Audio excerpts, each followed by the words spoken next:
Okay, we're live.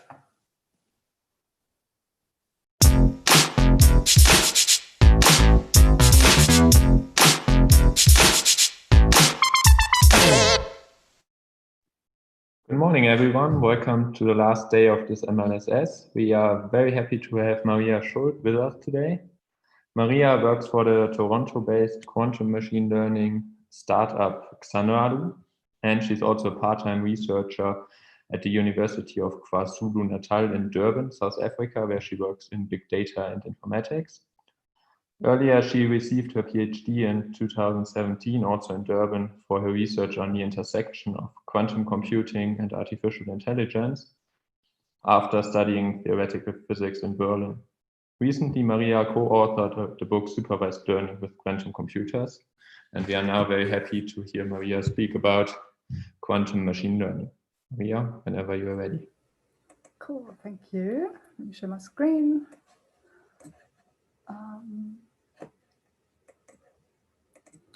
Great. Wonderful. Thanks so much. Thanks for having me. Thanks for the great organization. I'm sure the organizers are happy that it's the last day of like the first virtual MLSS. So now for something completely different. So this is the exotic talk. It's not so much like a lecture. It's more like to give you a flavor of something that you might not have heard about before. And I assume that there are two types of people in the audience. The one kind is kind of like the machine learning researcher or aspiring researcher who just like hears about quantum and thinks it's something magic and maybe is interested in like, will this be like the thing of tomorrow? Do I have to be aware of it? The second type out of experience is actually the people I always meet on machine learning conferences, and those are the guys who have studied physics. They've actually done quantum mechanics 101, and they kind of miss it a bit and came here to like think maybe there's something in future I can do to like join my two passions or something like that. And most of you will sit there with the big overarching question of, is quantum machine learning something that's powerful? Will quantum computing revolutionize machine learning? And I have to disappoint you right away because I won't answer this question. And as any good scientific discipline, the whole idea of quantum machine learning is much too complex to even give any such answer. I mean, except from like maybe the press where we make up some didactic lies or something like that. And quantum machine learning is also, this is something you will hopefully learn, is not a discipline that comes out of a big result that someone uncovered and now we're just like sussing out the details and we know exactly like where this is heading. But it's kind of a mosaic of like thousands of different perspectives on how to merge these two disciplines. And I think we're at a point where we actually have quite a clear picture of a few approaches that are very interesting. The one message that I want you to learn, though, the one like very simple and easy message, and I'm a bit biased there because this is kind of something that I'm very interested in, is that quantum computers very, very naturally map data to high dimensional spaces, and then they perform extremely efficient linear algebra on those data in these high dimensional spaces. So this is the take home message, basically. Let me give you a bit of a background about where we are at quantum computing at the moment. So quantum computing is definitely an emerging technology and hasn't been for many years. So in the late 80s, when people started to think about information in terms of like quantum mechanics and what can we do with information processing if we had like a quantum system that can process information, all this is what I would call like good old quantum computing, kind of in reference to good old AI. And you also see here in the picture, like the textbook, Nielsen and Chung is the Bible. I think it's the most cited physics textbook of all times. It's very, very well written. If you want to know the basics, just like read through that and you should be good. But the start back then was very particular. So imagine computer science without computers. So the tools that people developed, and they're very elaborate and very, very clever, they're all based on computational complexity. So like they want to know, are there any asymptotic speedups that quantum computers could like lead to? What is the nature of quantum information? So very, very theoretical. And so what happened in this discipline in the last couple of years is that this beast that people were always imagining and modeling all of a sudden, to some extent, became a reality. And this is what we now call near-term quantum computing. You might have heard NISQ. That's an abbreviation, oh gosh, for near intermediate, oh gosh, I have to like look this up. But so what we have are devices that are small scale. They're very noisy, so they are not error corrected. And error correction is a bit of the holy grail in quantum computing because we cannot just copy quantum information. They're like fundamental theorems that say like there is no cloning theorem, we can't copy information. So the classical error correction that computers do to like counterbalance physical inconsistencies or like physical errors, we can't do them in quantum computing. So think of devices that are a bit like an ASIC or an FPGA, like some small chip that can do a specific set of operations with a lot of noise. So experiments that you do in the end of your computation, you have a result, but it's kind of like, it can be very, very shaky what comes out of it. But this really introduced a complete shift in thinking in quantum computing, because all of a sudden, you know, how papers are written, what's acceptable to publish, like you can also publish like small experiments in some sense. It also shifted the access to this topic, because before this was a physics topic. You had to go through years of physics education to even understand what quantum computing was. And now, and some of you might have played with those things, we actually have, and this is very much spearheaded originally by IBM and IBM's quantum computing team. We have these like online platforms where you can just go and compose a quantum circuit, play around visually and run it in, like in this case, maybe in Yorktown or in the States in the lab. So you can run your own quantum experiments, do your own things there. And also like what it takes to become proficient in quantum computing is by far not anymore like any physics, but you can actually understand this very much from an information processing computer science side. And if you don't understand quantum computing, it's a problem of our community and not necessarily anymore of you not knowing enough. And it's not only IBM, but it's also, so this was from a year or two back. I literally took the Wikipedia list of players in quantum computing and put the logos there and sorted them a bit. And you can see that even companies that you wouldn't even think about it, like Samsung, Toshiba, what do they have to do in quantum computing? But even they have kind of their fingers in the pie, and it's marketed as like the big next thing. By the way, at the beginning, I was sometimes like showing the Gartner hype cycle, if you ever know what that is. I think Gartner is like some kind of technical consulting agency. And in 2017, quantum computing was like rising. Machine learning was somewhere on top of the hype cycle. In 2018, it was like even higher up. And now in 2019, it's fallen off the entire hype cycle. I'm a bit worried about that, actually, but so I'm not showing that anymore. But anyways, so you see there's a lot of company efforts going on, and it's a bit like maybe machine learning in the 80s if we had technology of today and startup culture like today. And now, so how does machine learning come in?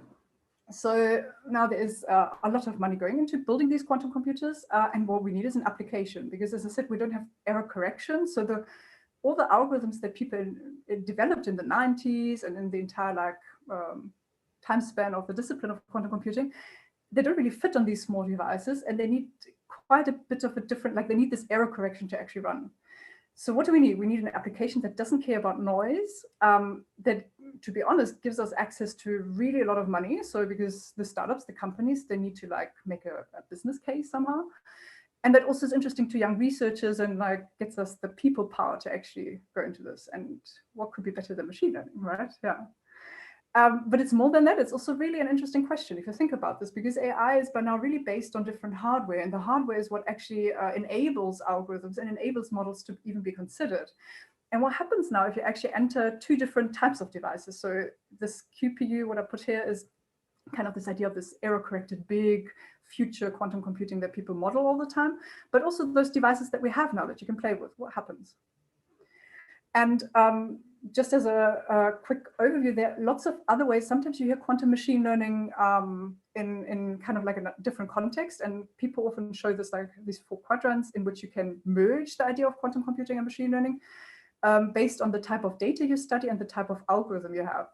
And just to be clear, so there's a lot of super cool research, for example, in this classical data and classical algorithms case, where you just use methods developed by quantum computing, because it turns out to describe quantum states is you need to go into high dimensional spaces. You need to basically describe very complex dynamics, and we have a lot of tools to do that. And so this is very interesting now for like things like neural networks, to study like weight layers of neural networks or come up with new models. So very interesting stuff going on here. Lots of interesting stuff going on here, where you've got data from your quantum experiments, and now you use machine learning to like analyze it, so as like really improved data science, like lots of papers. Interesting space here where you start thinking, if we use quantum technologies in different ways for cryptography or to transfer information or to set for sensing or something like that, what can we do with quantum information processing on the quantum states that these technologies produce? Okay, but we are here. We are in the realm of I want to solve the problem that you are thinking about as well, but I want to use a quantum computer.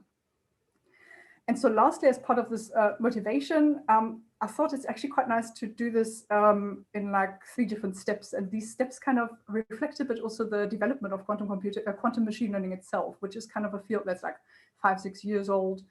And think about machine intelligence. You have seen it like in a couple of talks before in this summer school as well. At the moment, we think machine intelligence is somehow an addition of like 3 ingredients. The one is like data sampled from certain distributions. The other one is algorithms, and I would say hardware and algorithms kind of like are two sides of the same coin, and kind of the models that we use. So big data, stochastic gradient descent, and neural networks, for example, is one of those packages that defines very much what's done in deep learning at the moment. What I'll do, I'll go through basically those 3 steps and we'll tell you what approaches or what happens if you put quantum in the mix. And as I said, there's a mosaic, so I only highlight like a few of those pieces just to show you there's really a lot there.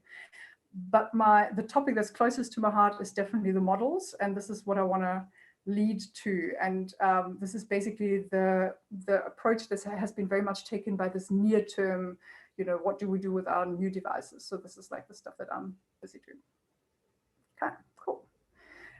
Before I go into those 3 topics, obviously there's this inevitable introduction to quantum computing, and now lots of colleagues or lots of people, especially like a couple of years back, always now started with like photons and Bell paradox and interference, and then they did this Keck and Dirac notation, and then everyone was lost already. And then to think in this notation as well about different problems is almost impossible. How can you squeeze stuff that took you 10 years to understand into one lecture? So what I'll do, I want to first I want to do 2 things. I want to first give you a bit of a mathematical motivation, why quantum computing is linear algebra. If you don't understand that, don't worry.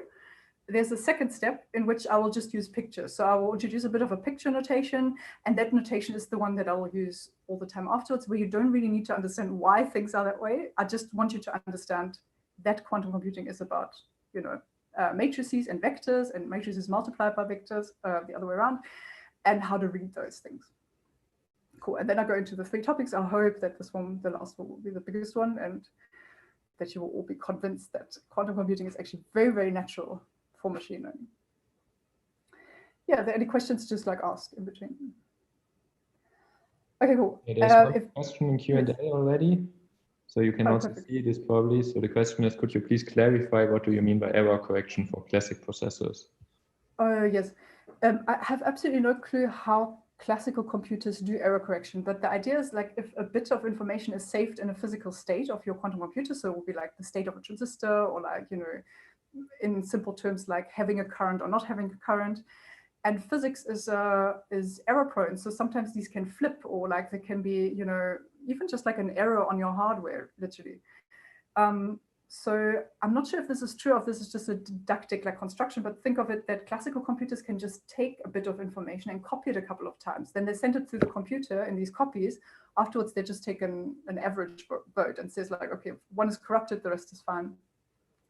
And in quantum computers, we can't do that because this thing of copying the state of, something like that would be like a quantum bit or like a quantum information is impossible. So by the laws of physics. And now there is this really beautiful theory that people developed how to get around this. And this is like really crazy because in the end, what you do, you don't store your information in like your physical bits in a computer anymore, but you actually take collections of these bits and their states to form something that we'll call a logical qubit. So lots of physical qubits make a logical qubit or quantum bit. And beautiful theory, and but that then immediately makes the number of qubits or subsystems that you need explode. So you can't get away with, for example, so if you have a system of 100 qubits, so always think of qubits as bits in some sense, all of a sudden you need maybe thousands or even up to millions of those bits actually to do just the error correction. So that's the problem that we're facing at the moment. The small computers can't just implement those algorithms. You actually need a lot of overhead. I hope that answered the question. I actually can't see the Q&A. Anyways, but you let me know, right? Cool. Okay, cool. Quantum computing. If someone asked me to put the law of quantum mechanics, which is like kind of just a physical theory that has been developed like over 100 years ago, onto one slide, this is it. And obviously I won't go through it, but I just want to show you that quantum mechanics is not, you know, people have this like, it's difficult to understand, it's not intuitive, yes, but in the end, it's a mathematical theory that's well-defined, that has a very well-defined outline, that is quite powerless to describe anything a bit larger than a hydrogen atom. So, you know, it's like, even like in machine learning theory, right? You always have to like assume that your neural network has linear layers or something like that. If you want to really build good theory, you always have to make these assumptions. And for us also, like, it's a beautiful theory, but it can describe only very, very small situations. But anyways, you see there's Hilbert spaces in there. There's like matrices here and vectors and like expectation values. And so in very short, I want to tell you just like what's the setting of that quantum theory tries to answer or like thinks about. So this is this first part that if you don't really understand it, is more motivation of why we do linear algebra and what this linear algebra is, and you'll get a chance just now to join in again, so to speak. So the setting is quantum theory is there to predict expectations of measurements. So you always have this idea of having a system. Think of it as a random variable m. It could be, for example, the energy of an atom or something, or it could be the path a photon or piece of light takes or something like that. And this measurement can take the values m1 to mn. This could in principle also be continuous or going to infinity or something. It just gets a bit more complicated then. And now you assume there are probabilities of taking any of these observations. So this is a setting that in, you know, Markov decision process and stuff, you guys actually know about quite well. And these probabilities say like, how likely is it if, you know, I repeat the measurement that this measurement will occur, this measurement outcome. And now, what is this expectation that we are trying to describe now with quantum theory? It is just the expectation of the measurement variable. So it's basically just like the sum of the weighted measurement outcomes. So a weighted average. And that's all we say. So we say like on average, our atom has an energy of like, I don't know, whatever, like it is. And now we need two things to turn this into quantum theory. So this is like, for now, like just like something that's classical probability theory. You can probably make it a bit more rigorous than this. Like totally explains and like, yeah, has ideas and about. And now there's two steps to turn this into quantum theory. And as I said, quantum theory is not necessarily we really understand why we can model things this way, but we just have figured out that we can model things this way. The two steps are, first of all, you turn your vectors into matrices. So what I do here, I take these probabilities and I write them into a vector, but instead of just writing them into a vector, I actually take the square root. And then the second thing is this, these measurement values here, I write them into the diagonal of a matrix. And the expectation value, exactly the same one that we had, can now be written as this quadratic form. So I like sandwich the m1s from the left and ones from the right with this q vector. And as you see, like, you know, these p1 to pn just like multiply, and this is where you get p in the end. Okay, so now I've just made something that's really simple, a lot more complicated. So, you know, and I don't give you reasons why I do that. But from there, it's actually now only one more step to quantum theory. In quantum theory, this q vector, and this is probably the most complicated math slides that you get, you know, we just call it psi, just out of tradition. But instead of having like these, before we had these probabilities here, these quadrant of probabilities, we have a complex vector. So same dimension, but like complex numbers in here. And so to make this kind of still being like similar to these like square root of probabilities, we have to make sure that the absolute square of these complex numbers, or I mean, this absolute value of the square, no, sorry, the square of the absolute value is actually the probability. So this is how you interpret these numbers. So instead of having like this like weird probability or pseudo probability distribution, we now have a complex or vector of complex numbers, but we know how to get from there to probabilities again. Yes, and what's important here, those alpha are not only complex, they can also be negative. So as long as they're normalized nicely, that's just how it is. And the second thing that we do, we take our measurement that's now a matrix, like a diagonal matrix, and we allow for any matrix that is Hermitian. A Hermitian matrix is just like a matrix that's the same as its transpose and complex conjugate. Is not so important. It's just a technical like characteristic of a matrix. Why do we need the measurements to be this specific type of matrix? This is literally just a physics modeling reason. It is so that the eigenvalues of this matrix are are real. So remember here, the eigenvalues were on the diagonal, they were real. They have to be measurement outcomes. If you have a complex matrix and you have like complex like measurement outcomes, what is that physically? No one knows. So we just say, okay, our measurements have to have eigenvalues that are real. And then if you use those things here, these like complex matrices and vectors, and you do the same like quadratic form, and sometimes this is already a hint, but I won't use this notation. You have like these Dirac brackets to like, signify those vectors. You actually get exactly the same result. And now the big difference between quantum physics and classical physics, if I go back again, is just that this matrix can have these non-diagonal elements. What these are is, I have probably still not entirely understood why it is. Just think of it as we can model things this way. It's a bit more complicated than classical probability theory. It works a bit differently. But other than that, it's, if you look at vectors, always think I have a probability distribution. If you look at measurements, always think it's kind of something that extracts those measurements. Yeah, and that's it. So that's the thing we are interested in. And just as a little hint for those of you who fall into the category who had Quantum Mechanics 101, why is it cool to have matrices as measurements? Like this is, super unintuitive, but one of the principles that quantum mechanics has uncovered is this like idea that you can't measure two things at the same time. And now think about it. Matrices are non-commuting. So this like structure that you can only do one measurement and then the other, and there's a difference to doing it the other way around, is actually really nicely reflected in the maths here. Why using complex values in these vectors?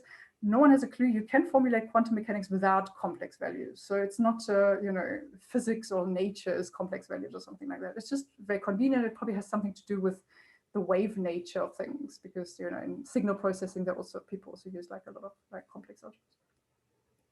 Okay, cool. And the last little bit that you need now is one more thing, because in quantum computing, we do algorithms. So what we do, we manipulate things, right? So you have to understand what happens if you manipulate this probability distribution. This is now the classical case again. So let's say you have your probabilities of your measurement outcomes here. How do you transform one probability distribution to the other one? I wonder actually if this was in the some sense close to like optimal transport, if you visited that lecture. But what you do, you multiply your original distribution with a stochastic matrix. Remember, this is like a really large, this is probability distribution. This can be like extremely large vector, right? So, but theoretically, you just like a linear transformation of this vector will give you another probability distribution. This has to be a stochastic matrix because you want to preserve that the probabilities sum up to 1. Not much different in quantum computing. What I'm trying to motivate here is why I talk about unitaries a lot and why you see U a lot. But the matrix that transforms one distribution to the next has to be unitary, which is kind of the complex version of stochastic matrices in some sense, because the absolute squares of those entries have to sum up to 1. So this just preserves probabilities. So now, like little break, this was just a motivation. Like you have vectors that are kind of these weird probability distributions, and you've got matrices that are these measurements, and you've got other matrices that transform vectors from one to the next, or a probability distribution to the next. And now go a step back and I'll do the pictures thing. So I'm doing basically the same thing, but now it's really like focused on quantum computing. So, and I'll be in the qubit model. That's the most dominant model, but just to tell you, there are also like slightly different versions of quantum computing. They've been shown to be polynomially equivalent. So one is not more powerful than the other one in the asymptotic limit. So, okay, cool. So one step back, and again, I will always have two pictures here. The one, and I'll really maintain this until the end. And the one of them is always what physics does. So this will be almost like a diagram of a circuit, like a diagram, like your electrical circuit that you have in your computer hardware. And so in this sense, it will be like tractable, right? Like I have small n qubits, and small n will always be like some kind of tractable number. Like it won't be like something that I can never realize. And then I'm in the space of like this probability distribution where I have 2 to the n values. Because why? Because I have probabilities for 2 to the n states of these n qubits. Because they can be in 0, 0, 0, 0, 1, like any binary string can be realized. So this is just a probability distribution over like 2 to the n binary strings. And again, how you read these vectors always, so is that you take the value. So here, anyways. You take this value and you take the absolute square, and then you get the probability of measuring this this specific entry here, and the entries, what they are is a convention. So usually you start with 0, 0, 0, the next one 0, 0, 1, so you go like in a chronological order of like, you know, binary strings. Why is this now here 1, 0, 0, 0? You should actually be already able to answer this question, because here in the picture, I start with the physical circuits where all qubits, quantum bits, are in the 0 state. So what does that mean? I prepared them in a deterministic state. There's no, you know, there's no uncertainty here. Like I know they're all in state 0, in their ground state. So what does that mean? The probability of measuring them all in 0 will be 1. That's exactly what happens if I take the absolute squared value of 1, and the rest will be 0. If you're wondering why this is not a complex value, this is also just convention. You could also put an I here, or a minus I or something like that. You just need a value here whose absolute squared value is 1. So basically that's it. And then lastly, there's this block picture. This might be confusing or not, but it's another like visual representation that we use a lot, where this vector here is represented as, you know, you remember it's normalized to 1, so something lives on a sphere already, but it's represented as a high-dimensional sphere. Now I can only plot a 3-dimensional sphere, which corresponds to basically one of the qubits. So you can always think of this vector as being something that, like, you know, is just a vector on a sphere, basically. There is not, so this is not exactly the representation of this vector here. So it's there's still like a transformation you have to do because it's a real valued representation, but that's not so important. So sometimes I find it still easier to just like think of it as a vector on a sphere. Okay, cool.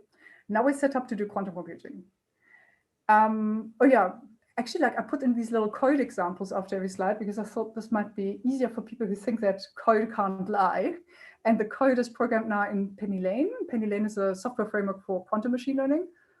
And if you're actually interested in this topic more, like you can also find a lot of resources here and you can start programming itself. Let me just like tell you what's happening here. So this is a Python interface. In PennyLane, this whole thing of just like basically having a quantum circuit in the first ground state, nothing has happened yet, would look like this. You define a device. Device is like your hardware. Why you do this is because if you change the string here, you can actually like put in any device. You can put in IBM's quantum experience that I was showing earlier. You can put in Google's Circ simulator. Like you can really change which hardware is actually executing what you do. And lots of these hardwares now live on the cloud, or they could be simulators. You've got 2 qubits, we call them wires. And then this is the circuit, and it's basically just a Python function, which is a very specific function. It has to have a specific shape. And with this decorator, you can turn it into something that now can do quantum computing, basically. What happens in this circuit, so this quantum algorithm, this quantum program, is nothing, because you just return something. And what you return is the probabilities of having these 2 qubits in what state they are. And now this thing from before, so the first thing here you see the probability distribution. So this is really the probabilities of these like 4 events having 0, 0, 0, 1, 1, 0, or 1, 1 as a measurement result. And you see we didn't do anything. So it's like in 1, 0, 0, 0. So the first event is like 100% likely. And then you see here I'm hacking the code a bit. I say like device.state, which means like, okay, my device is actually a simulator, so it can spit you out the quantum state. So not just the observations, but really the quantum state that we use to model this whole system. And you see actually here, as opposed to my slide, I should have probably put a complex number here as well. But you see here, there are complex numbers in this quantum state. So up here, I show you probability distribution of outcomes. Here, I show you this like funky quantum distribution that's behind this probability distribution. Okay. Next thing, and actually this introduction to quantum computing, I hope that in 5 minutes you will actually be able to skip the rest of the lecture and already see what I want to say about mapping things into high dimensional spaces doing linear algebra. So I hope you can actually already draw your own conclusions from this. Okay, so I said, how do you now evolve a quantum state, which is what we do in an algorithm, like we change the properties of the system. So physically think of this as like shining a laser light onto something, or like switching on a field or whatever. So you have this unitary matrix, and in the circuit notation, we kind of like show this as like just a block kind of acting on these. So these are wires. Think of them almost like as electrical circuits, electrical wires. This is why they're called wires.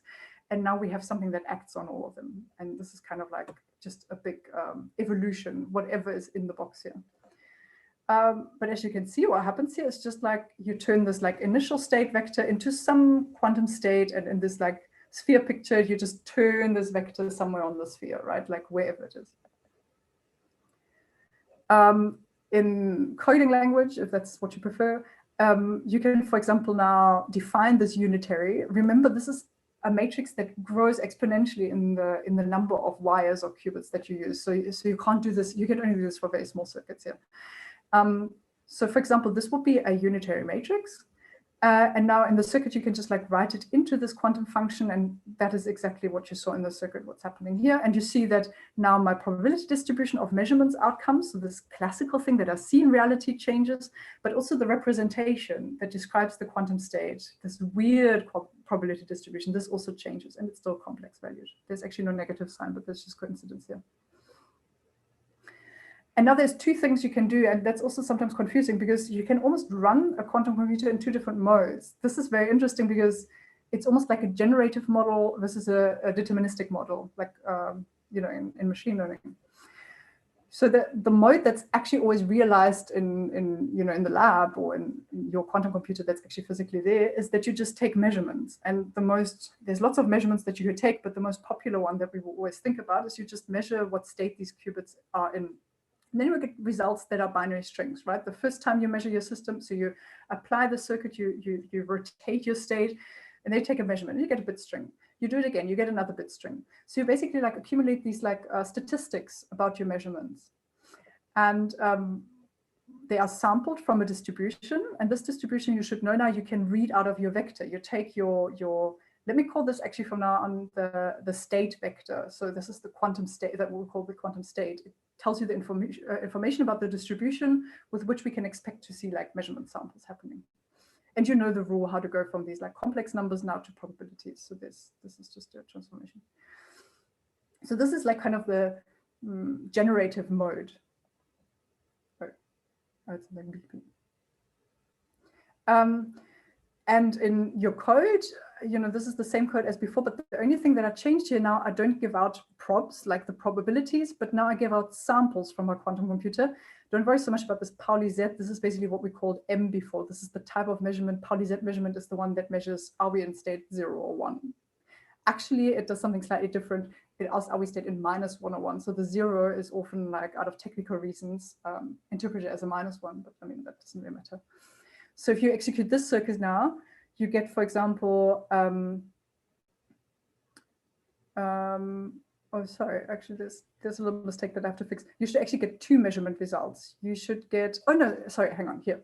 I'll measure for one shot, so I take a single measurement and I measure my first qubit, it's in state -1 or 0, and the second qubit is, and the second qubit is in state 1.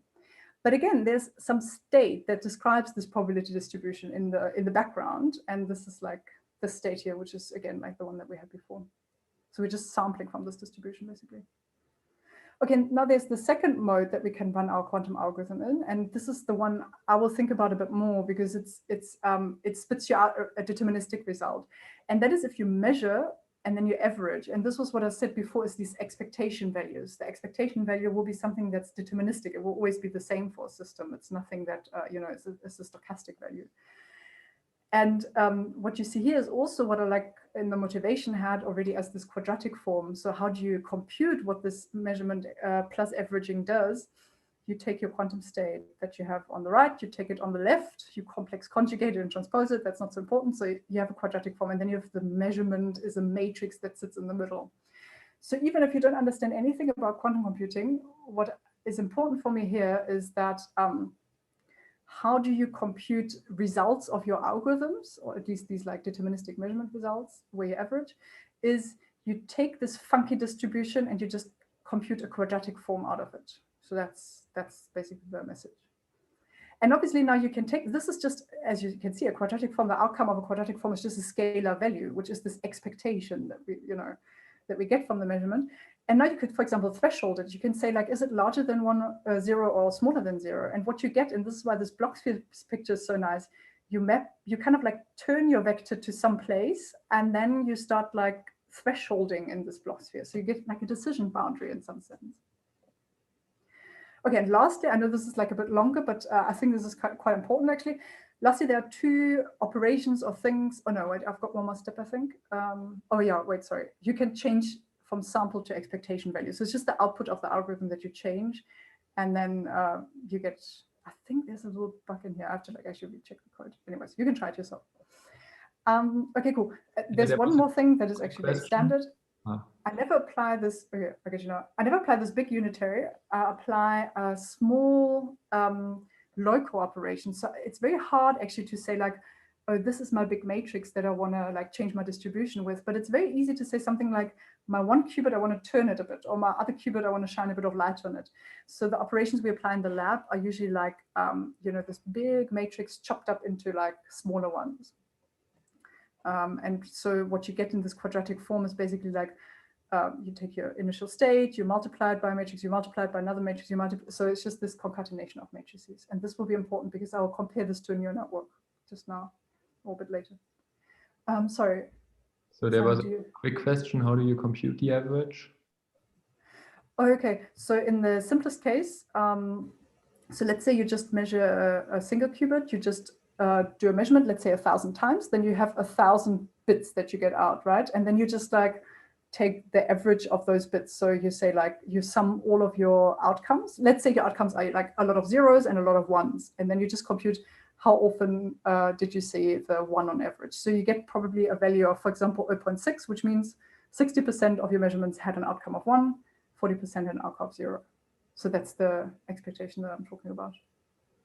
So actually, in the simplest case, this sounds very complicated because it's a really powerful framework that can explain a lot. But for us, it's actually very trivial. We literally just count how often we saw the qubit being in state 1. And the expectation is literally just this like average. So you can think of it as the probability of seeing a qubit in state 1 or 0. It's a bit like a neural network that would map to a binary output. So it can spit out zeros and ones stochastically. So there's some noise in the process. And now you say like, okay, I can't have a stochastic predictor. So what do? I just like run it 1,000 times and take the average. And this is now my prediction. And if it's larger than 0.5, I think that my predictor is more on the level of 1. So it's really like a, you could even think of it as a softmax output or something like that. Cool. Yes, now this is just the idea that in practice, we split this big unitary up into a lot of still big unitaries. So mathematically, they're still like of the same big size.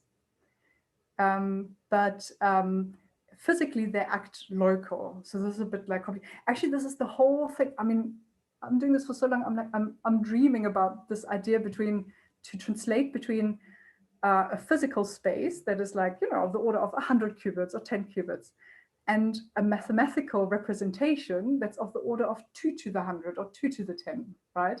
And if you work with kernel methods, you do this all the time because these states here, these quantum states live in Hilbert spaces. So you constantly like think of data, which is your real world, and then you think of these mathematical spaces, which is like something you never reach, but you kind of like compute in it. And this is exactly the same when you see these pictures.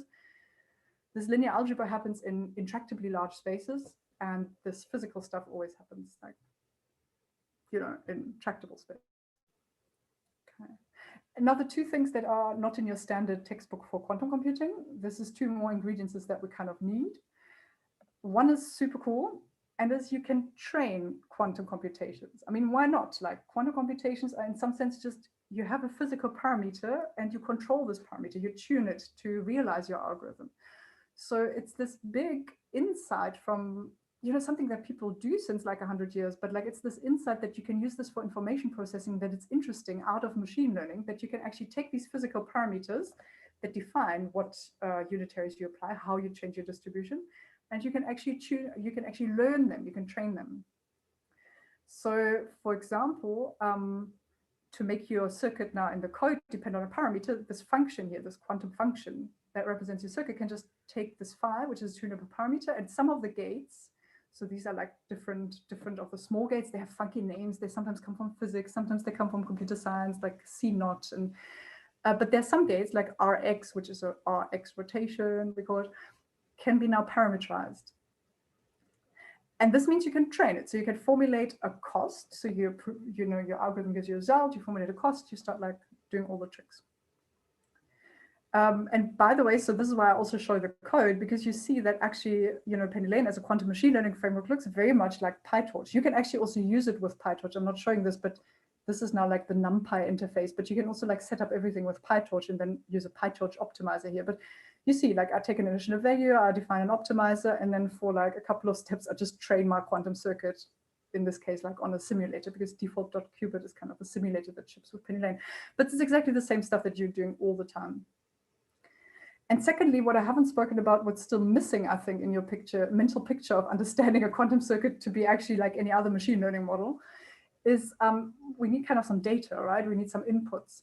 And this is something, you know, like I think quantum computing textbooks never speak really explicitly about this, because they always think it's just a standard thing. You kind of encode an input. Any algorithm has an input, right? Like, so you always encode inputs into quantum computations.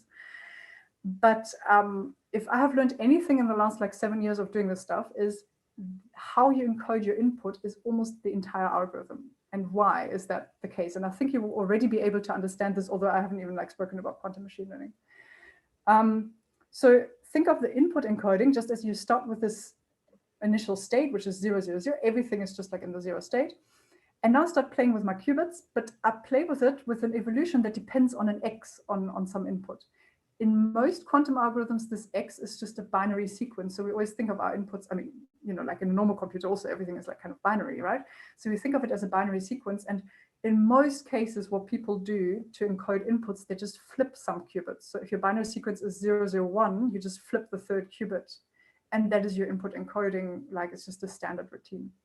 But you could have, and we get to this, you could actually do like very crazy things to encode input.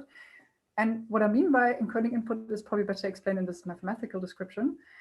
You start in your probability distribution that's just a delta function, or let me call it like weird or quasi-probability distribution, like this quantum state vector here. And now you do some evolution of this distribution that encodes your X. So this evolution is dependent on X. What do you get?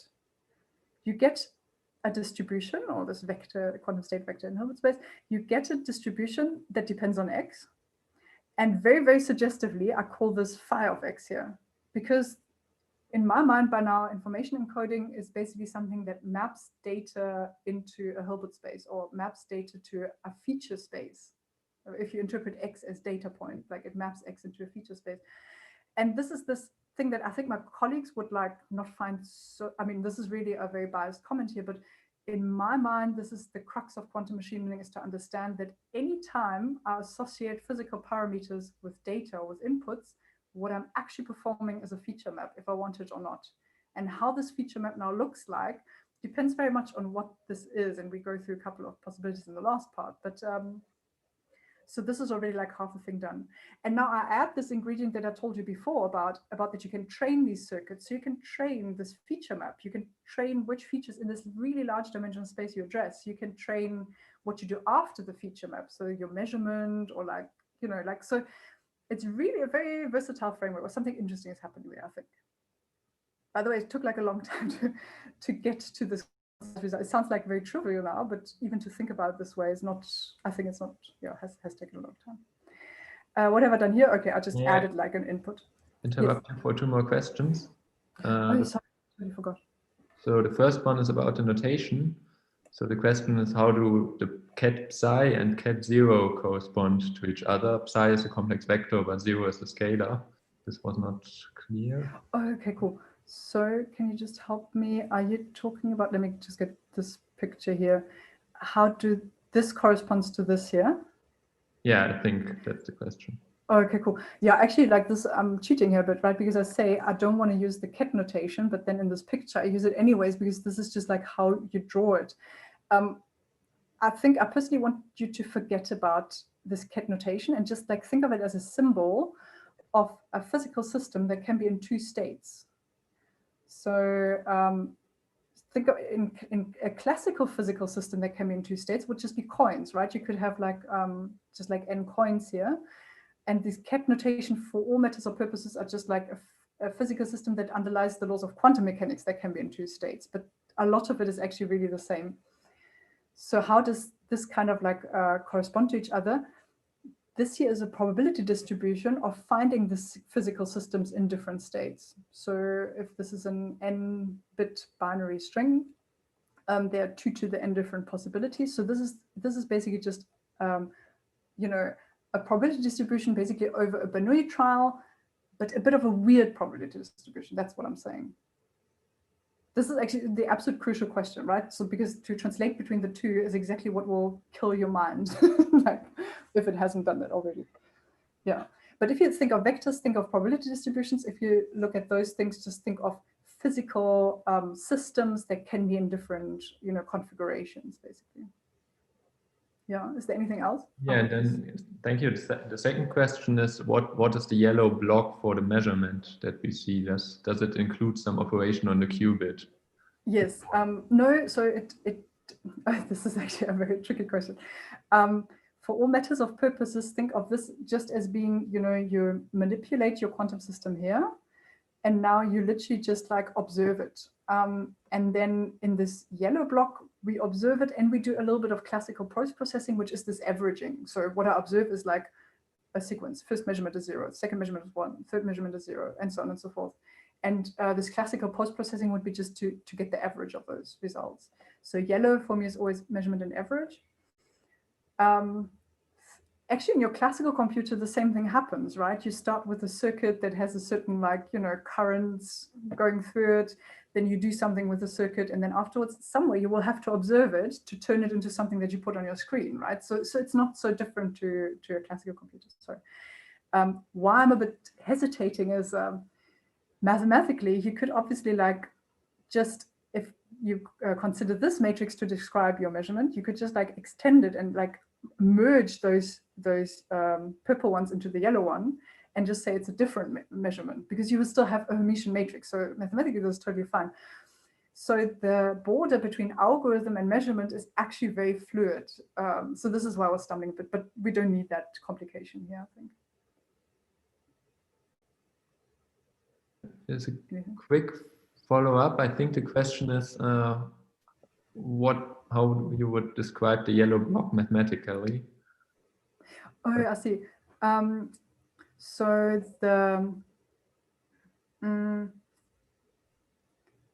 so if you, for example, as I said again, this M can be very different things, because quantum mechanics is a big theory, and M should be able to basically describe anything you could measure on your system. So you could measure, are there more qubits in state 1 than in 0? Or you can ask any questions, and we have a mathematical representation of this. But for all matters of purposes, and actually in most quantum computers implemented, is only this measurement that I spoke of, that we ask for every qubit. We ask, is it in state 0 or 1? So basically looking at a coin after tossing it. And how this looks like in mathematical form. Maybe I should have written this down, actually. If you do this for 1 qubit only, so you only measure 1 qubit, although you act on lots of them, you get a matrix that's really, really large, 2 to the n dimensional, and it has only diagonal elements, and there are -1 the top half of them, and there are +1 the bottom half of them. So I hope this answers your question. And then the averaging is actually already contained in this quadratic form. If you remember at the beginning, we showed how do you get an expectation value? An expectation value is kind of some kind of average. And then I showed you, you can just write it as a quadratic form, and now you can make the quadratic form really funky.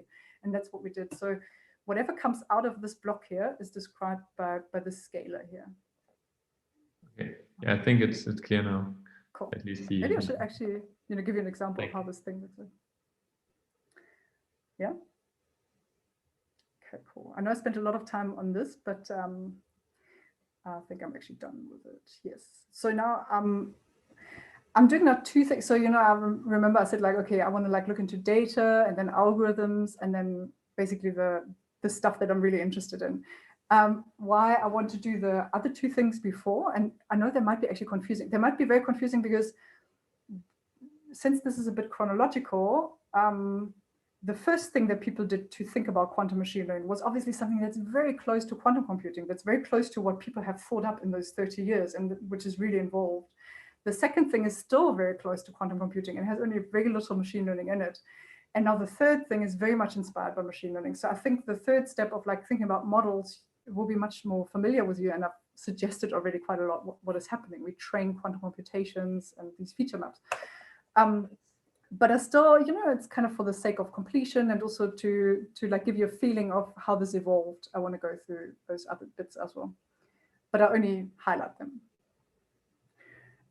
So let me try this. This is actually a bit of a challenge, and these slides are new, so let's see what happens. at the beginning, and this was actually before, so I would say quantum machine learning became a thing or became a term maybe in 2012, 2013, slowly. There was actually a NeurIPS workshop on quantum machine learning. That was one of the first big meetings where people actually saw, oh, you're working on this as well. Oh, you too. And I was there, like, I was an hour early. I was so excited. I still know what I was wearing. And I thought, like, finally, I've got friends who know what I'm talking about and don't think like I'm doing something crazy. Anyways, yes, so before that happens, people thought about data. So, and this is very much like statistical learning theory. You model some, machine learning problem as basically you get samples from a distribution, and now how many samples do you need to learn? This is like the basic question, and this in a quantum setting. And those of you who know a bit about these theories know there are like lots of settings, but there are two very basic settings. You can ask questions of learnability in the setting of like exact learning for membership queries. So you basically have a function or like your real life, thing that produces your data with thinking about supervised learning here. We're also thinking about a setting at the moment where your data is binary, because very often this makes things a bit easier, and your outputs are also binary. So we're talking about binary functions. You can query your function. So you can put in a binary string of your choice. So you can actually select which one gives you the most information. And then in the end, you get an output. Pack learning, in like contrast to this, is more like, sample query. Well, I made this term up actually. But it's the idea of like, you can't really query your X, but you just like say, give me a sample of X and Y, or of X and F of X. Oh, sorry, actually I should say of X and Y. This is actually a bit strange, yeah. And so it's basically like you get a data sample or data pair sample from your distribution. And now what we said earlier, maybe you will already know the setting, and it's rather complex, but like I'll just try to sketch it, the setting in which we can think about it in quantum terms. Because now here I sample my data from a distribution. So the question would now be, what happens if this is a quantum distribution? So what happens if this is not P of these bit strings, but I actually have these like weird complex values that can be interpreted as probabilities, but that I can manipulate before I interpret them. So something like funky can happen.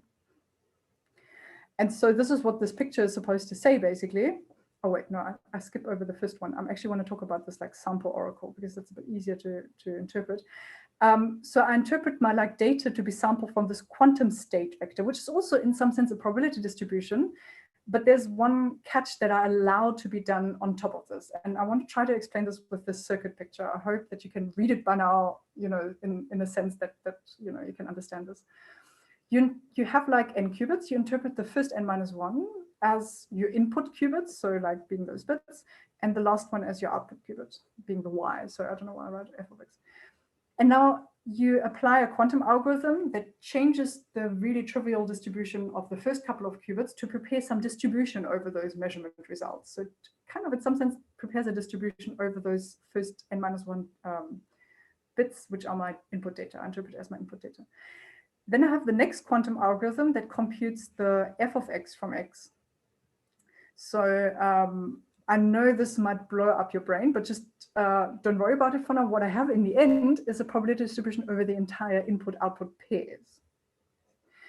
And now this is the magic now that happens, what people are asking. If I could now apply anything after that to my distribution, so I could evolve this state vector that comes out of just like the original data distribution by quantum mechanics, by these unitary matrices, which can, for example, add a negative value with a positive value in my distribution and start interfering them, which can do all these things that quantum mechanics can do. What advantage do I have? So I don't want to go deep into this actually, but this is the kind of an example of how we can take a very typical Gedanken experiment of like classical machine learning and start putting it into quantum. And very often what you do is just, instead of having the classical distribution, you think of like, I have a quantum distribution and I can act on it in some way with an algorithm. And if you want to learn more, this is the overview that I really love. And also like the first author is like, he has a lot of really interesting work in this field. And I'll just show you the results. And it's so nicely formulated that I actually just read them out to you. So what happens if I do this quantum thing? This one is about the exact learning. This is the first one. I just want to give you the result for this one. It's a very similar setting in which I translate into quantum computing. If the measure of complexity is just the number of queries to my oracle or to my like sampler, The main results, or to my function, the main results are that quantum exact learners can be polynomially more efficient than classical, but not more. So basically what we see, quantum computers can't make things that are impossible possible here. But there could be interesting speed ups in like learning from like, quadratically fewer samples or something like that. If the measure of complexity is time, then concept classes can be learned much faster. So again, like we're talking here about how many samples do I need of data, there is apparently nothing going on that made quantum computing people crazy a couple of years ago, 10 years ago. But, if time is involved, then something can happen. Pack learning, I think the result is here. It turns out that in the usual pack model, quantum and classical sample complexity are equal up to constant factors for every concept class C. And again, when the measure of complexity is time, some classes can be learned much faster. So again, sample complexity, for us, nothing much interesting goes on here. And then there's like in the paper, you also find like the agnostic learning and other settings. So what's now the result of this? And this is like something that I want to like also bring into the game, because I want you to understand that there's really a very dramatic way of changing how you think about quantum machine learning over the years. So in these years where this was just like work done by like very specific people, the term quantum machine learning wasn't even on the table, like it was a very small community and they thought about these very theoretical things. You think like the result was negative. They said like, you can't learn from exponentially less data, so let's not think about it. But now if you do machine learning for a while, you should actually think like, okay, this result sounds interesting, right? You can actually like learn from like maybe, the square root of the number of queries. So instead of like millions, you maybe have thousands of data samples that you need. This is extremely powerful, right? And here you see how quantum computing was just like focusing on exponential speedups all the time. And now slowly starts to understand that, now that we're closer to having these devices, maybe we should think a bit more carefully, like maybe polynomial speedups are interesting. Maybe there's something completely different instead of a speedup that's interesting here. So this is like really has been the way of, so this has been the first step basically in this whole story. Other questions? I'll give you a very little break after the algorithms part. There are no questions right now. Perfect. Okay, cool.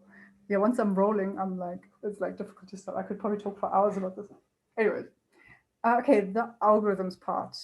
You understand that obviously my distinction between data algorithms and models is very artificial in this sense, but I think it actually fits quite nicely to these three stages of quantum machine learning.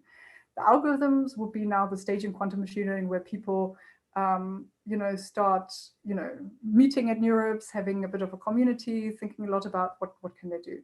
And the recipe for this was to think still in terms of good old quantum computing. So you open a machine learning textbook, you check an algorithm, you see, oh, there's a mathematical problem that we might be able to do on quantum computers because we've like worked out all the things in the last 30 years. Let's just see how the interface works. And then let's claim what speedups we can have. And again, the holy grail and the only thing that counts in this currency is exponential speedups. If you don't have an exponential speedups, people are usually not even publishing a paper, which I find is the saddest thing about this whole community. And I hope this will change very soon, or it is already changing. Okay, let me give you two examples. Actually, one of them, anyways, I'll talk about now. Okay, and this is a topic that is quite big in quantum machine learning still. It's very controversial and it's impossible to present. I've written one paper, I think, on it myself, and I could never find a good presentation of this. So let me try my pictures here, but I think you get the basics. Let's say the bottleneck of your machine learning algorithm that I found in your, like, I don't know, HESTI or like whatever textbook is matrix inversion. And you know that this happens in lots of machine learning algorithms that are a bit more old school. So support vector machines have to invert a kernel, or you can formulate them in a way that it reduces to kernel inversion. This is also like true for lots of kernel methods, Gaussian processes. So you find actually here, support vector machines are tackled in this paper, Gaussian processes here, recommender systems are tackled here. And this one is just a bland linear regression, where you also invert like kind of your data matrix. So lots of machine learning problems, have this structure. And now how can you, and we know, and this is just like because these algorithms were developed, this one here in 2009, but there are lots of versions of it. It's called HHL algorithm, that we can in some sense invert matrices on a quantum computer with a lot of terms and conditions. So this is why I have a star here. There's a lot of like assumptions here that go into it. And I want to tell you how the basic idea works. you start encoding your vector B into your quantum system.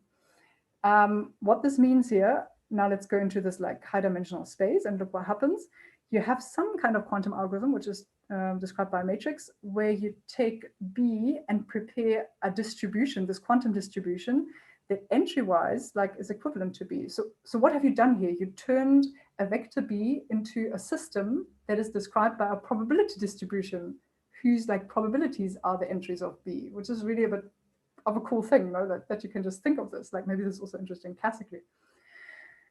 So now your quantum state, and in this case, it doesn't live in a crazily high dimensional space, because if your problem is described by B classically, you can't, you know, it has to be tractable, right? But let's say this B is, for example, 1,000 or 1,000,000 dimensional or something. So it will be quite tough for a classical computer to kind of keep this. But it's now encoded in this like Hilbert space of the quantum system. And now, and this is like a bit of a lie, but I act in some sense with a unitary evolution that somehow looks like A, this is why it's A tilde, onto this vector B. And now the trick here is that, you know, you can do this, and this is the whole idea why people thought, like, maybe there's a big speed up. Once you prepare this vector, you can do this with a number of like gates or number of operations that's logarithmic in the size of B.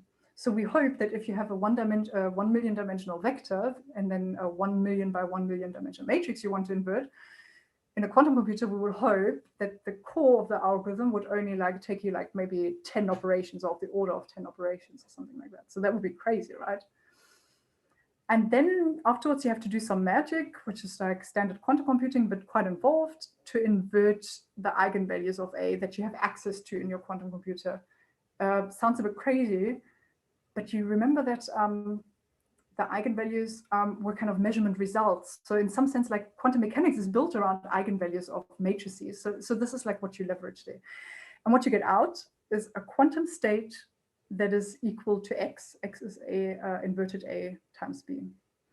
Oh my gosh, so why is now the asterisk here, and why is it like very controversial? Is like these exponential speed up claims only work if you can encode your vector also exponentially fast, and if you, whatever you want to read out in the end is still a distribution. You know, this thing here in this space here, we were talking about distribution. So you can sample from that distribution, but you know, you have to sample really, really like, you know, long to actually get the entire distribution, you know, estimated or something by just like sampling and measuring.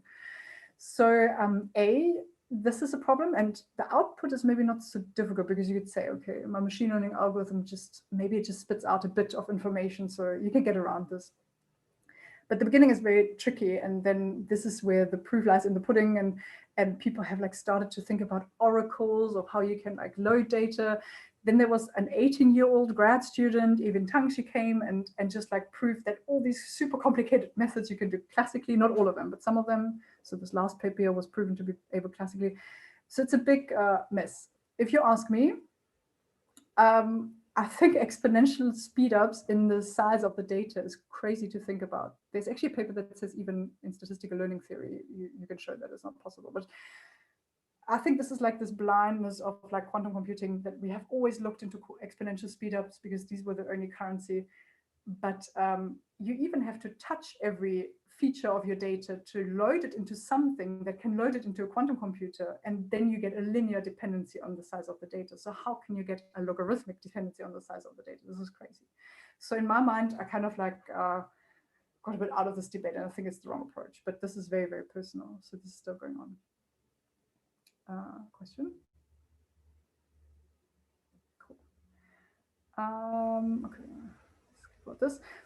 Very briefly, because I want to give you a second flavor that's a bit more near-term, a bit less like proofs, a little bit less exponential, that was also very interesting and people have followed a lot. So here, take a quantum computer to train Boltzmann machines, and that's actually quite a sweet idea. So as I said, less guarantees that it works, but very much more natural. It was actually proposed first, as far as I know, by Dinner and Freitas, and I know at least like Nando Freitas, he's not only South African, but he's also like, you know, quite famous in the machine learning community. So this was actually a proposal from the machine learning community to quantum computing, which is strange. So you take a Boltzmann machine, which is a probabilistic recurrent neural network, and it defines a probability distribution, so a probabilistic model. That probability distribution is a very specific type of distribution that is parameterized by weights that you can, in this picture, like think of as interaction strengths, so weights that lie on these like connections. And to train this model, you have to sample from this distribution. And this is like the hard part, basically, of training this model. And there are lots of tricks, like how to do it like faster and quicker. People think of restricted Boltzmann machines because those you can train, the sampling is much easier. Another idea to use a quantum computer is actually, it's a bit strange here, but it's actually because your quantum computer, as I said, if you run it in this measurement mode, it's just a sampler. A Gibbs distribution is a very physical distribution. We think of it as Ising models, not as Boltzmann machines, but it's actually the same thing. So can't you use your quantum computer if it looks already very much like, qubits that are connected in a lot of cases, and especially in the case of a quantum computer, which is a very specific one, which is the D wave, maybe one of the first quantum computers ever commercially available, like 2009 or something. So why can't you use your quantum computer to prepare a Gibbs distribution? And now why is this so crazy? Because you built this quantum computer to do quantum, but then one of the first applications that you should do with it is actually try to simulate a classical distribution, which is the Gibbs distribution. You've got a couple of problems. It starts to be very interesting now here. This is a flavor of the near-term quantum machine learning, because your physical hardware in this D wave actually has a connectivity structure that looks very different from like an arbitrary connectivity structure. Some of the qubits are also not working. You get a lot of like real world problems. Controlling the temperature of this device, when you take measurements, there's a whole lot of things that go on. And then people obviously have also transcended this and asked like, okay, we're using a quantum computer to train a classical model, but what if we use samples from a genuinely quantum distribution? So basically we don't try to artificially run this quantum computer to simulate something classical, but we actually use its full power. And so there's a lot of ideas about quantum Boltzmann machines, and they are very, very popular in quantum machine learning. And I think they're not very popular in classical machine learning, but just because they're so physical for us. Cool, that's it for algorithms. Let me check the time. Oh gosh, yes. If you want to grab a coffee or something, maybe I'll give you a minute. And then the last 20 minutes I'd like to spend on my favorite topic, which is much easier than the other one.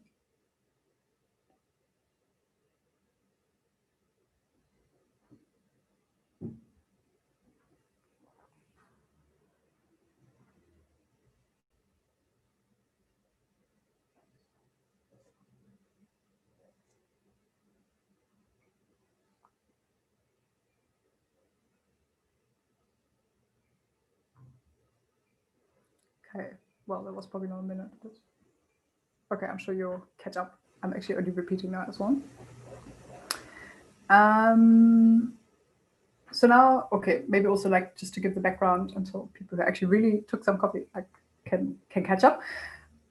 Now the third step. So quantum machine learning for its first years was, as I said, doing things the old way, like computation speed-ups. You don't have to really know anything about machine learning to actually do those things. You just say, okay, there's a machine learning problem that does matrix inversion, and now we're back in our own turf.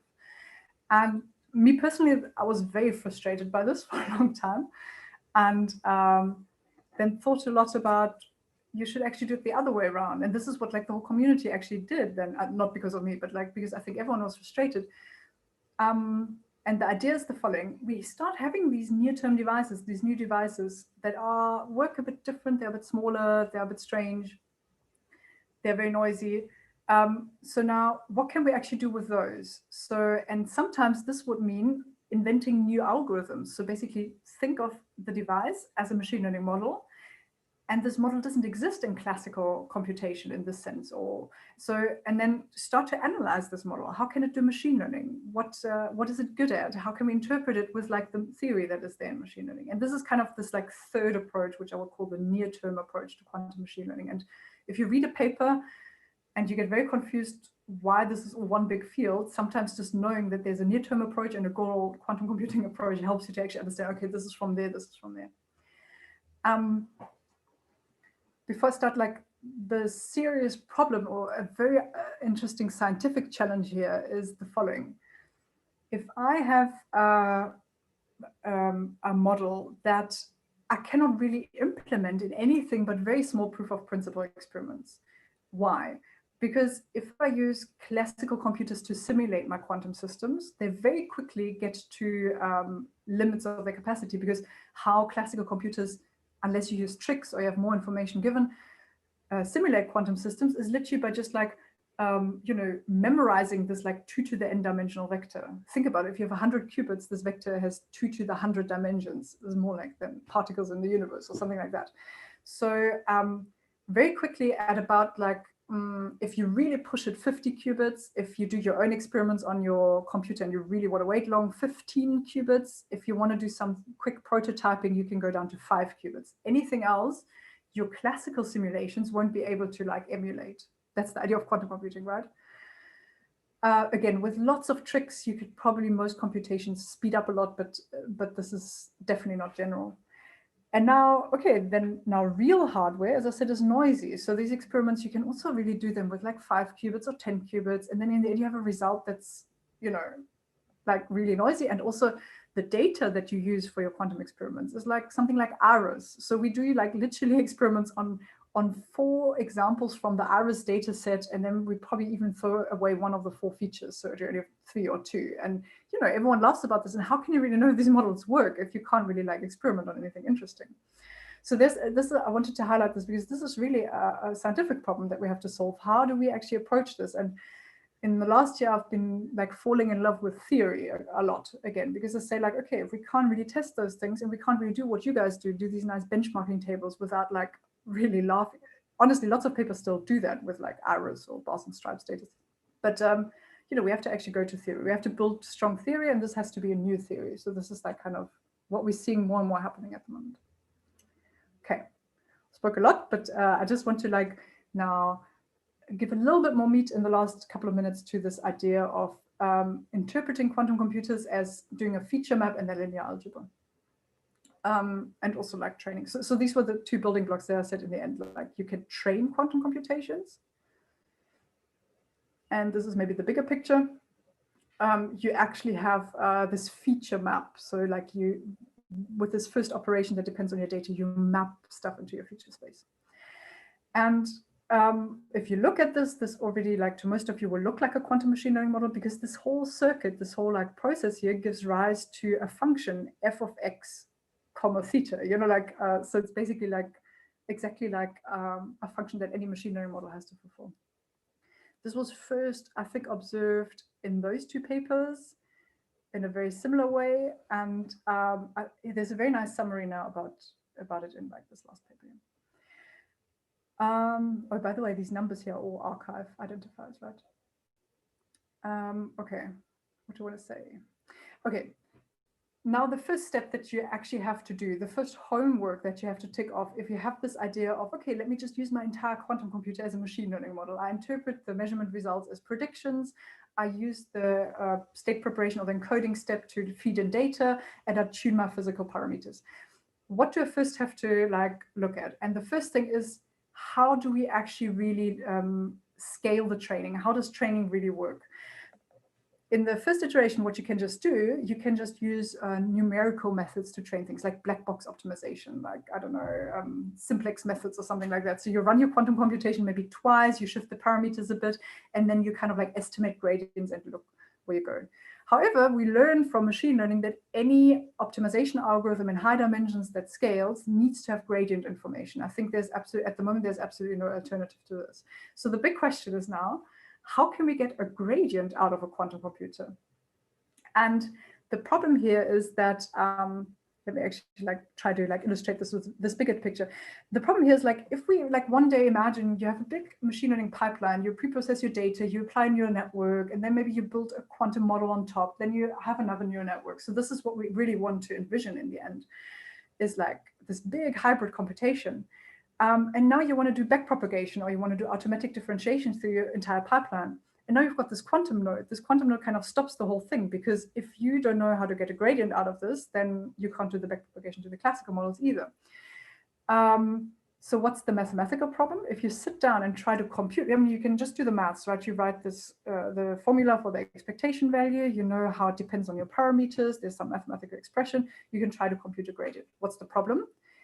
the result that you get is something you cannot evaluate with a quantum computer. So it is basically a mathematical equation you can write down, but it lives in this like really high dimensional space. So it's nothing you can ever like, you know, compute on a classical computer. And it's also not, doesn't have the shape of an expectation value. So it's not physical to implement this.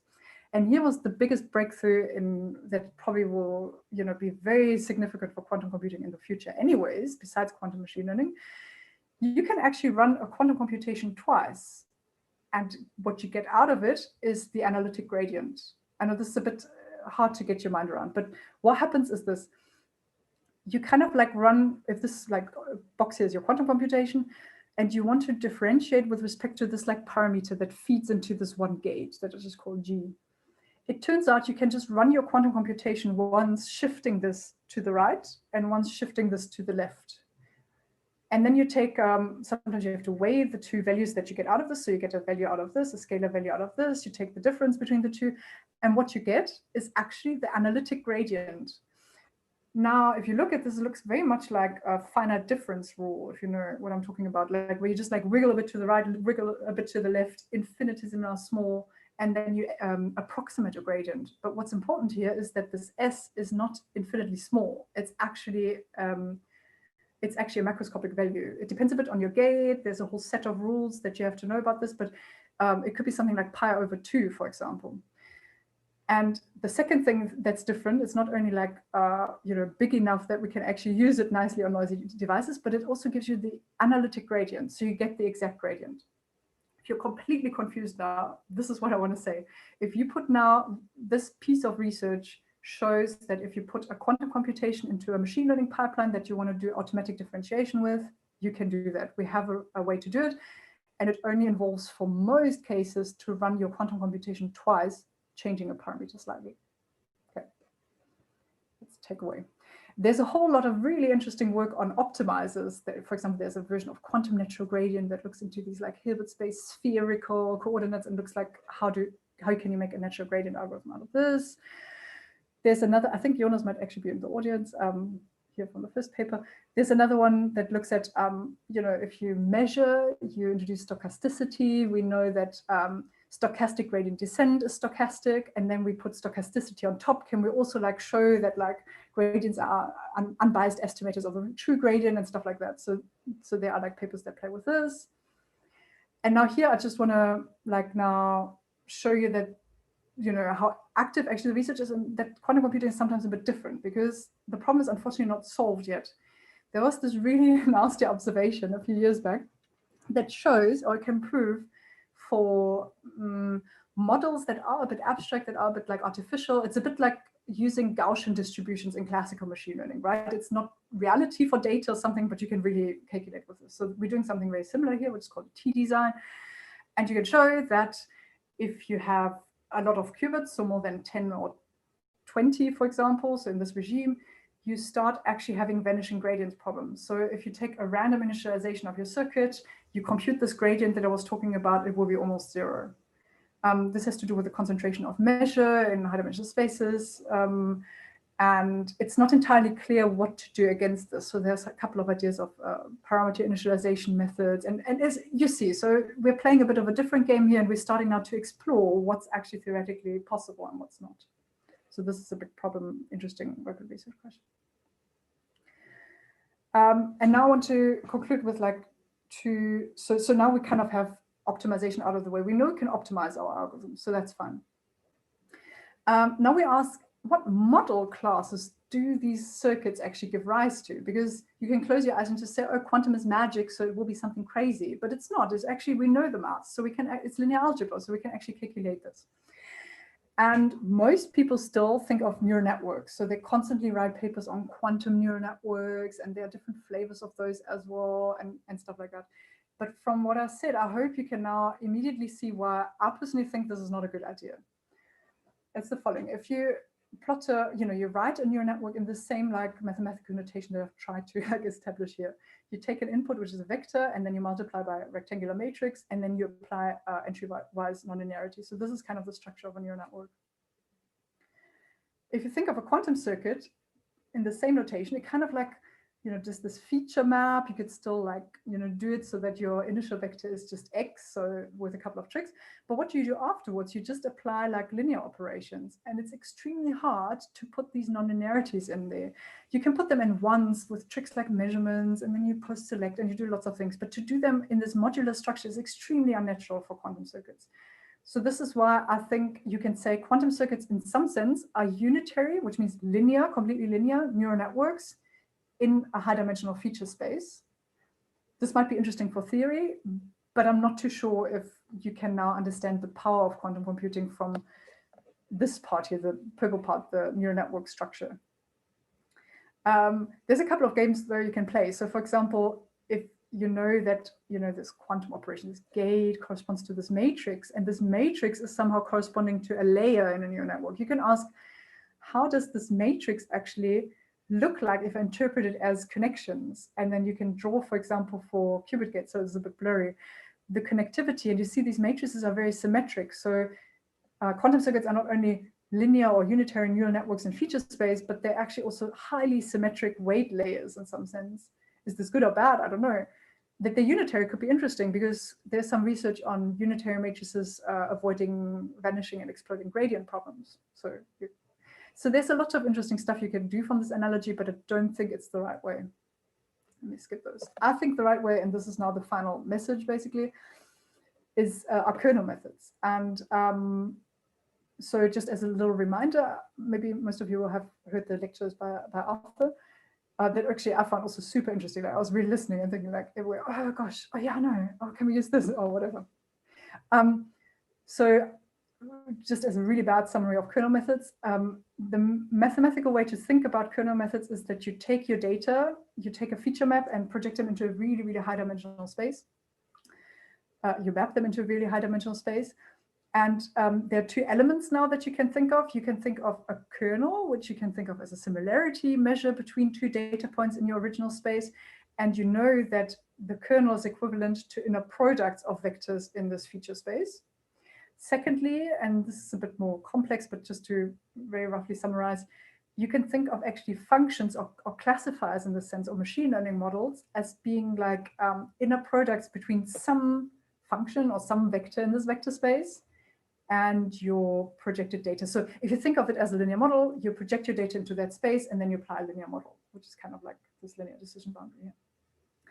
And now, so how does now our good old quantum model like work with this? Let me try to give this a bit more beef.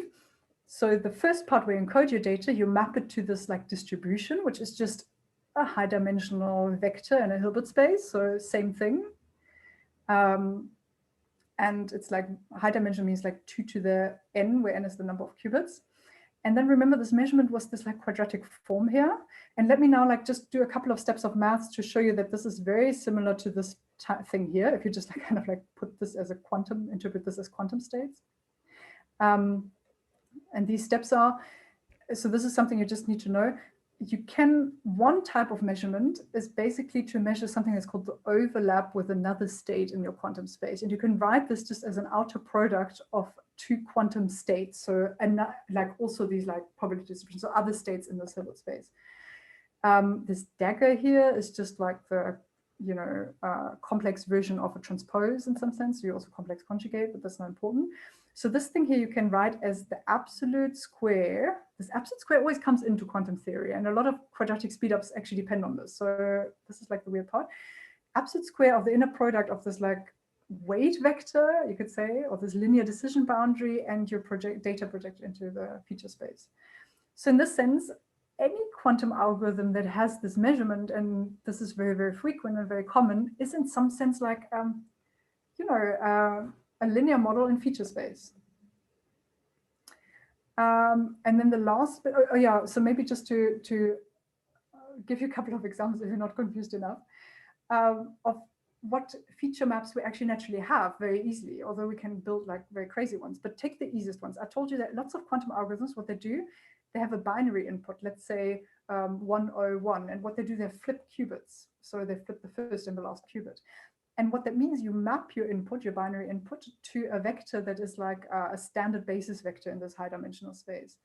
So what kernel do you get then? If you map two different inputs, you get the ones at two different places, you take the inner product between the two vectors, and you get like kind of a Dirac kernel, right? So only if it's the same data point, the kernel is 1, otherwise it's 0. A bit of a, maybe not the best kernel. And then you can play the game and do other things. There is a feature map where you can map your data to a quantum distribution. You remember this B and the matrix inversion that's identical to your input? Then your kernel is literally just a linear kernel. There's a very easy trick. By repeating this, you can make a polynomial kernel. So you can literally say, this quantum computation corresponds to this kernel. You can now start playing the game a bit more crazy. You can have a whole, like, weird, so this one here was invented by IBM. It's a feature map that is supposed to have quantum supremacy built in and stuff like that. Quantum supremacy being a bit of a political term here, but you can interpret any quantum circuit now as a feature map. And one of my ongoing research projects that's really, really cool is to understand what are natural like features that quantum circuits actually give rise to, and are they actually interesting at all? And the last little bit is then we can also train our features. And that's quite interesting because we don't, in the kernel methods, I was talking to Jonas about this as well and asking Arthur about it. But we actually, when we train kernels, we kind of train, either we do a feature extraction and then apply a kernel, or we train like certain, like, you know, hyperparameters of the kernel. But in quantum mechanics, if we start training our circuits, we literally train which features we address and which we select, which is very, maybe a bit different. And is this interesting? So I'm going to close with, let me do the second example, with this actually in action. This was implemented in Penny Lane in the software framework I was looking at, where actually we played a game of taking a ResNet, pre-trained ResNet, using ANDs and Bs data, chopping off the last layer, introducing a new layer that actually is untrained for now, and whose output are 2 values, like it's just 2-dimensional. These 2 values we now feed into a quantum circuit, as you can see, into different gates. We have other gates that we start training. And what we get out is, sorry, I use your Dirac notation again, but this is just like your distribution, like your quantum state. And this is an embedding, or this is an, you know, a feature map that is classical and quantum. And now I can train this feature map. I can train the classical part, I can train the quantum part. And what you see here is the overlap of AND and B pictures before I trained is completely random. And after I trained, you can actually really nicely separate these 2 classes. And here we also plot what the neural network does. The neural network actually at the beginning, you know, red and blue are ANDs and B pictures. It really learns to separate the data. The neural network is doing the heavy lifting here, by the way. Separate the data in this periodic structure, which is fed into the quantum circuit, and it's very natural for the quantum circuit to now classify. Okay, I've talked a lot. Altogether, what I want you, if you actually have the breath to like stay until the end, I wanted to say this big question of like, are quantum computers better? I think it's not the right question. Actually, any research field should be more complex, or like should ask different questions. And what I wanted to offer in this whole lecture is to show that maybe other questions are more interesting. So for example, can we get, so I'm just like attaching this now to Arthur's lectures, for example, can we get stronger guarantees for 2-sample tests with quantum distributions? You know, that's a real question you can ask. What measurement corresponds to making this like quantum model that I showed you is kind of similar to a linear model in high dimension spaces, a maximum margin classifier, because that's a very specific like W you have to find here, right? Then I asked, like, you know, systematic questions. How can we benchmark quantum models if these simulations are limited and if our devices are small? So there's like methodological problems. So there's a lot of really, really cool questions. Will barren plateaus kill us? Unfortunately, also one of them. So I hope that this actually gave you a bit of a different flavor of what you can expect from quantum machine learning. Probably not that it will be the next big thing, definitely, but that it's actually super interesting how hardware can give rise to models, and how we can start understanding these models and build completely different things than you guys will probably build. Okay, that's it. Yes. Yeah, thank you very much for this great lecture. I think we have time for 1, maybe 2 questions. You can also raise your hand if you want to ask live. I'll go ahead and ask one question from Q&A. Okay, maybe I'll just promote the person who wants to ask the question. 1 second. So I'm sorry, I still can't see the chat. Yeah, can you hear me? Yeah, we can hear you. Yeah. So the question was when you have this so it's very cool that you can compute gradient using that you have circuits to compute gradients. But there is an additional step that I do not understand is even though at the end of the algorithm, at the end of the circuit, you will have the value of the gradient encoded in the state. Then you actually need to evaluate, to measure the state multiple times to get an insight of what this gradient looks like. And it feels like this could be very costly, and therefore be unuseful. But this problem you have basically every time. So every time our quantum computer spits out something, it will be samples. So whenever you get an estimate of a deterministic value, like an expectation, like what I would call the result of your quantum machine learning algorithm, it's always implied that it's just an estimate that comes from like doing a lot of measurements and then, you know, taking the average of that. And this is the same thing here. So actually, to be more precise, what you get out of this procedure is an estimate of the analytic gradient. So it's not an estimate of the approximate gradient, but an estimate of the analytic gradient. And the estimate gets better the more shots I have.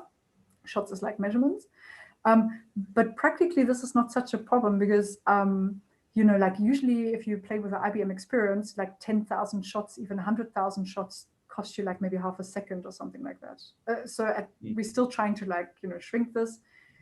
And secondly, you can actually, this is one of the papers that I talked about with this double stochastic gradient descent. It turns out you can actually estimate really crudely if you just go a lot of steps. The same thing like with classical stochastic gradient descent, and just take, for example, only 5 shots or only 10 shots or however much your hardware gives you very fast, and still get kind of enough information to do something that's a bit stochastic and a very interesting search. So that's not so much a problem. Oh yeah, I see. Thanks. But you're right, yeah, there's this, you're and maybe and another question was since it's impossible to copy a state, but it's possible to it's possible to put to take the same input, like to put the same input multiple times, no? Yeah, and this is a super good question, yeah. Because the input, you always start from the 0. So let's just imagine you can always prepare the 0 state, so the 0, 0, 0 state. And since you know what operations to put on to prepare this, like, you know, phi of x or whatever, you can just do this operation like as many times as you want. You always reset, you do it again, or you do it on different parts. But then why code corrections are impossible then? Because it's as if you could copy the state if you're able to copy this. Like if you run the algorithm multiple times, the same input, you will get the same output, and then you can. It's as if you had copied the output. That's an extremely good question. I mean, your resources would just like increase by a constant factor, obviously. Yeah. This is a very good question. I think this might be just due to, there will be a very good answer for this because error correction is such a headache for us that, you know, the most brilliant people think about. So it won't be just that easy. So this is just maybe where my didactic example breaks down of you classically just like copy those. I have to look that up. Very, very good question. I don't know. Yeah, thanks a lot. It was a very great talk. Cool, thanks. Yeah, so I think we are now running out of time. So let us thank Maria again. And then there is the possibility to ask all further questions in half an hour in the roundtable. I hope to see you all there. Cool. Bye. Thanks a lot. Thanks. Thank you, Maria, very much for the very exotic talk, as you said. Thank you.